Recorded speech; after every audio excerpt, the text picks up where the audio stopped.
The Boys is finally over. What? Honestly, that's how I felt after watching the last episode. I had so many questions. I was like, is that it? What just happened? What am I supposed to feel after that? Cause I felt nothing.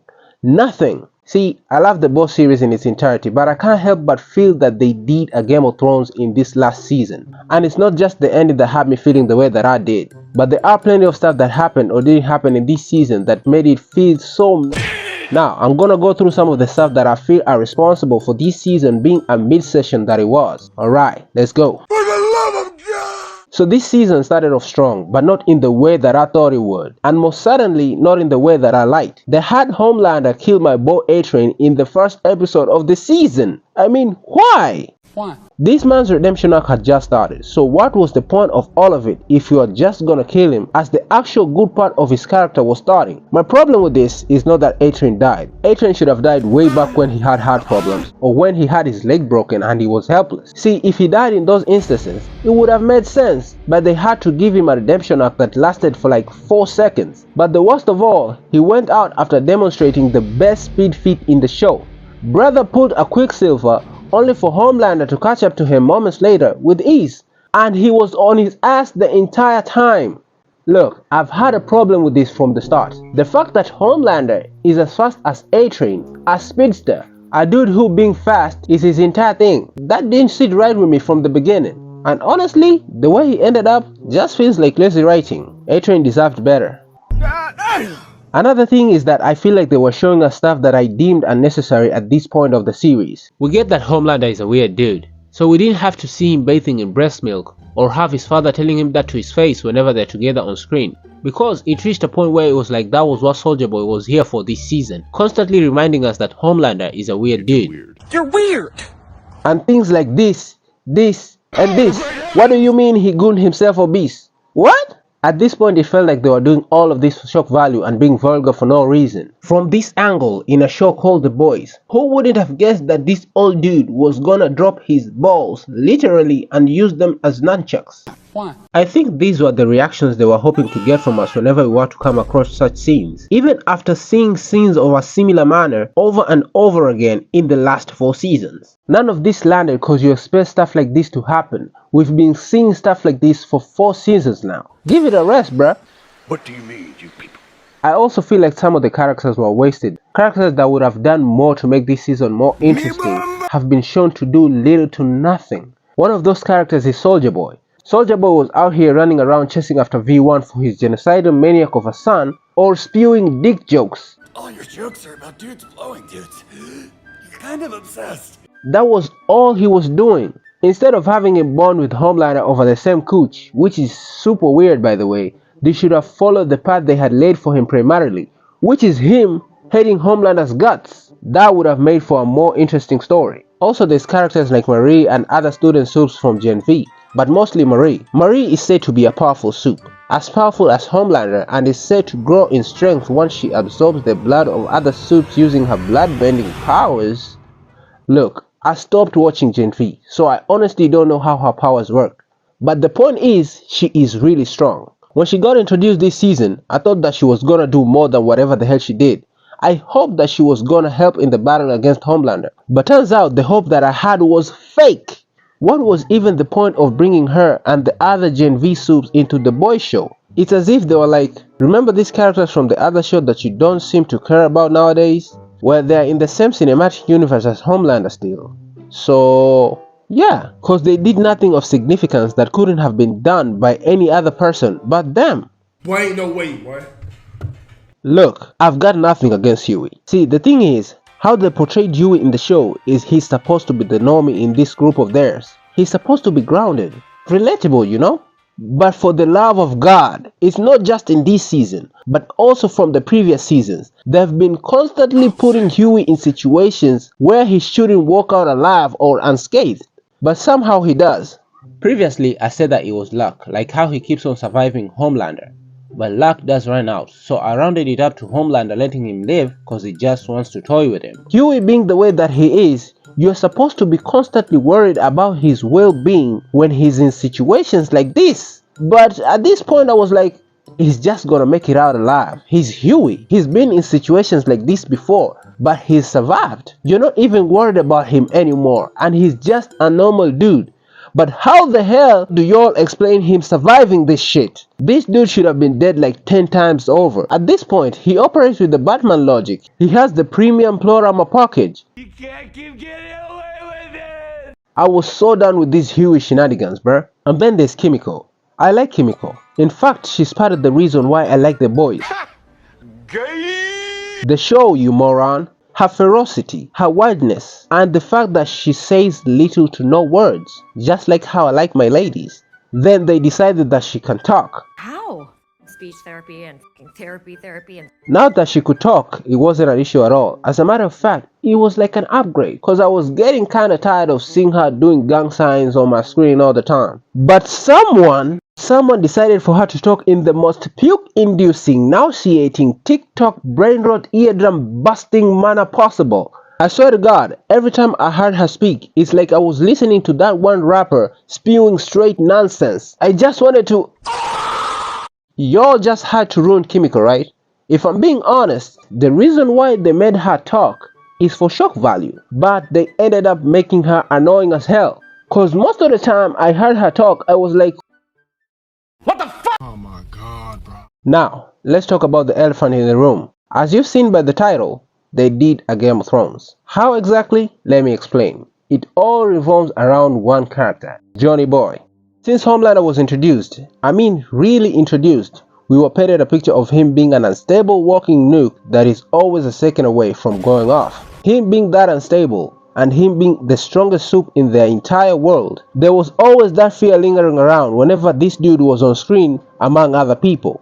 We were always like, someone is about to die. Someone is about to be lasered in half. This is because we've seen him commit atrocities just cause he could, and cause nobody could stop him.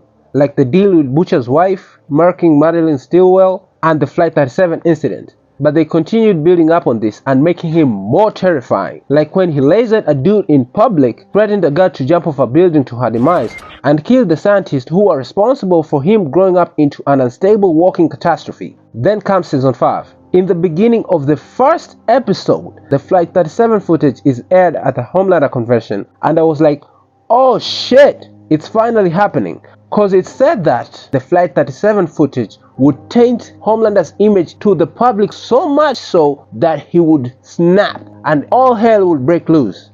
Only for them to brag that off as AI. And I was like, what the hell, dude? Are y'all dense? Or do you just choose to be stupid? Is that what we're doing now? Most of y'all saw this dude laser a guy in public, and somehow you find it difficult to believe that he left people to die in a plane? Alright, bruh. So what was the point of gassing up all this Flight 37 footage bullshit if it was just gonna be brushed off just like that? At this point in time, Homelander is basically the president of America, the CEO of Vought. He has it all, and he can do whatever the hell he wants. As a matter of fact, he even got prison camps for people who oppose him, where there is no escape but death. But the highlight of this season is Homelander trying to get his hands on the V1, trying to become virtually immortal, and also the only person who can challenge him is with him now in their own weird father-son dynamic. Homelander is so dangerous that Butcher and his crew have resorted into recreating the soup-killing virus, and also they're after the V1 for themselves and actively trying to stop Homelander from getting it before they release the soup-killing virus, therefore killing Homelander plus other soups. And of course all of this goes to shit when they pull a Sister Sage, and Homelander is given the V1 by his father. Holy crap. Y'all are screwed now. Oh shit, here we go again. Butcher and crew was scared shitless that they had to dip. So now, the question was, how are they gonna defeat Homelander now that he's ascended? He finally got the V1, which means the soup-killing virus is useless to them. No one among them is strong enough to go toe-to-toe with Homelander, and the only person that could do so is with him now. Kinda. How about Butcher and Kimiko just walk up to him in the Oval Office and put belt to ass? Cause that's exactly what happened, and Butcher was doing a really good job. He was holding his own against this so-called V1 juiced up Homelander that they were gassing up all season. And when Ryan came, they had more of an advantage. Ryan tackled Homelander, who was actively trying to hit the Jets, cause now Kimiko has got the Soldier Boy Nerf blast. Then finally, just Ryan and Butcher managed to hold him down on his knees, mind you, and they got blasted by Kimiko, which led to Homelander losing his powers, and then he finally was killed by Butcher. And that was that. Huh? Is it over? Dude, that was so cheesy. The question is, no. The questions are, what was the point of the V1 question? Honestly, it looked like Homelander was more dangerous before he even got the V1. Because after Homelander got the V1, he did absolutely nothing. The only thing he did after getting the V1 is throwing a billionaire into space. Other than that, he did absolutely nothing. So what was the hype about? Second, this dude was said to fly as fast as A-Train could run. Plus, we've seen him do it in episode 1 where he was on A-Train's ass the entire time. So why the hell was he flying so damn slow? In a situation like this where he was actively trying to get away, why the hell is he flying so damn slow? So much so that Butcher manages to catch him with his tentacles. Third, it took 3 people, to pin Homelander down, one of those people being Soldier Boy, who was said to be almost as strong as Homelander himself. So how the hell does mini Homelander and Butcher manage to pin him down, just the two of them on their own? You can't look me in the eye and tell me that the reason as to why they managed to pin him down is cause Ryan was there. Cause I believe Ryan is not nearly as strong as Butcher or Homelander. So this is straight bullshit. And finally, where's the chaos, the mayhem, the violence? Y'all were gassing out this scorched earth stuff, so where was that? It looked like he got nerfed to the ground after getting the V1. This Homelander situation was exactly like Game of Thrones and the White Walkers. The amount of time we had the phrase Winter is coming is actually insane. And when they finally came, they looked like genuine threats. One of them White Walker generals sniped a dragon from the sky with a spear. Everybody was asking, how are they gonna deal with an army that never dies and never ends? Plus, its generals seem broken as hell. How they ended up being defeated had me like, what? Is that it? And that's exactly how I felt after watching the finale of the last season of The Boys. Just like the White Walkers, Homelander was being gassed up throughout the entire series as this world-ending threat that is 1 second away from booming the entire world. Only for him to actually get the V1 and do absolutely nothing. Only for him to be no better, or in this case, no worse than he was in the previous 4 seasons before he even got the V1. I was disappointed by this. With how things were going, Homelander being unhinged and now unstoppable, I thought all hell was gonna break loose. He was supposed to be upgraded. He was supposed to be superior after getting the V1. But somehow, they brushed that off like it was nothing. Look, I'm no expert, but they should have done something like this. All the way up to Soldier Boy getting hit with the soup virus should have played out the same. But after that incident, Soldier Boy should have been so pissed at John, tells him that he hates his ass so much and goes on a milk run, thereby leaving John to look for the V1 by himself. And through his own struggles, Homelander finds the V1. This gives him a sense of accomplishment cause he ascended on his own. With his father gone and his son hating him, he disbands the 7, saying that the strongest are stronger by themselves. Therefore, he doesn't need no one. He declares himself a god after disowning his father, saying that God has no father. And with the help of his underlings, in form of soups and people who are crazy enough to follow him, he spreads chaos in the name of his new order, Scorched Earth, where the quote-unquote non-believers are lasered in public by him as an example of his divine punishment and as a show of the fate that will befall anyone who opposes their new Messiah. But it reaches a point where a rebellion arises. People and soups alike rebel against him, led by none other than Butcher's group, who also managed to sway Soldier Boy to their cause after him seeing what his sperm is capable of. Cause of this, a battle of the century breaks out between the two forces. But finally, with the help of Starlight and Butcher, John is pinned down and blasted by none other than his father. Butcher kills him so he gets his revenge. Frenchie survives so that we don't have to hear the anal jokes. He and Kimiko get married. Butcher got departed so his cancer returns and he dies a few months later. Ryan, who still has his powers, vows to be a real hero unlike his father Homelander and honors Butcher but vows to be a better man unlike Butcher. Starlight, who is also depowered, retires and gets married to this loser, and they live happily ever after, just like MM. And finally, Soldier Boy disappears. And oh, I almost forgot. During the battle, the Deep dies a terrible death. He's burnt to near death by Starlight's light attack. Then she flies him all the way up to the sky and drops his ass. There you go.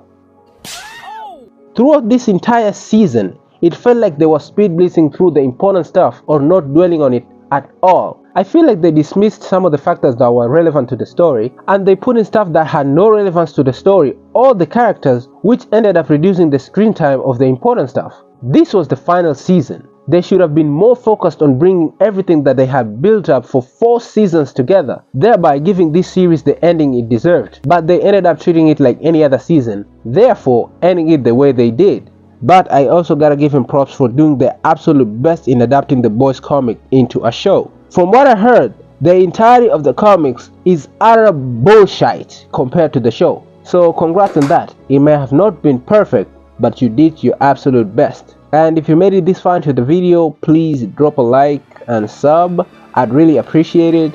And with that said, I'ma see y'all in the next one. Peace.